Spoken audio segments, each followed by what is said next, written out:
Hey everybody, you're watching We the Fandom, where we discuss comic books, pop culture, and the fandom experience. If you enjoyed this video, please hit that like button and subscribe to the channel to see more content. How's it going everybody? Jacob here at We the Fandom, and I just got out of seeing Spider-Man No Way Home, and it was absolutely amazing. When people were calling this Spider-Man Endgame, they were not exaggerating. It's not just the overall story, but the stakes. This movie was as good as, if not better, than Avengers Endgame. Now, there won't be any spoilers in this video. This is just my broad strokes review of the film.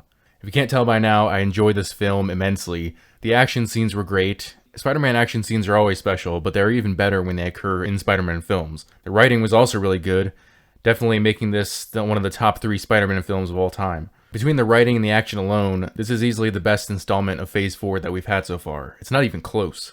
And I wouldn't say that this makes up for the poor outings that we've seen from this phase so far. It's more that it makes you forget them entirely. Like, you watch this film and it feels like nothing else has come out since Endgame and Spider-Man Far From Home. There are a number of cool cameos, and I would count the villains because technically they are from other Spider-Man films, but specifically there are 2 cameos that showed up that a week ago I would have said, yeah, they might show up in the film. And that feeling comes from the leaks and theories that have come out in the past year. But while watching the movie, I was actually surprised by the 2 cameos because of how drawn into the movie I was. And I'm not talking about alternate Spider-Man. Now, so far, the other films in the Tom Holland Spider-Man trilogy were a little lackluster for me. And part of that is because Tom Holland seems like the most immature Spider-Man that we've gotten so far. But by the end of this movie, you feel like there's a shift, like Peter Parker has finally grown up. And lastly, I want to talk about the experience of seeing the movie. Because when you see a movie like this, it isn't just seeing another Marvel movie. This is an experience. Black Widow, Shang-Chi, and the Eternals, those were just generic Marvel films, not much to see there. So part of the experience is the film itself, but an almost equally important part is the audience.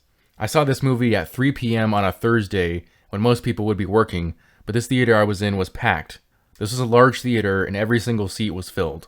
And this isn't like a normal movie where you would hope that you don't have to sit next to people, and that if you do, that they don't talk or eat too loudly. This is a film that brings a special audience, an audience that you want to share this experience with. The film is that great, and you're surrounded by people that appreciate it just as much as you. I've seen all the Phase 4 films in theaters. The other Phase 4 films, you might get some intermittent clapping at the end of the film.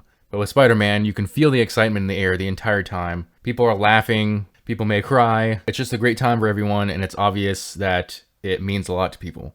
And I would suggest that you see the film as soon as possible, not just to avoid leaks, but to get that experience of being in a theater full of other fans. I know this video is really short and didn't have much to offer, but I really want you guys to enjoy the film fresh and hopefully spoiler-free. I'll see y'all next time. Bye.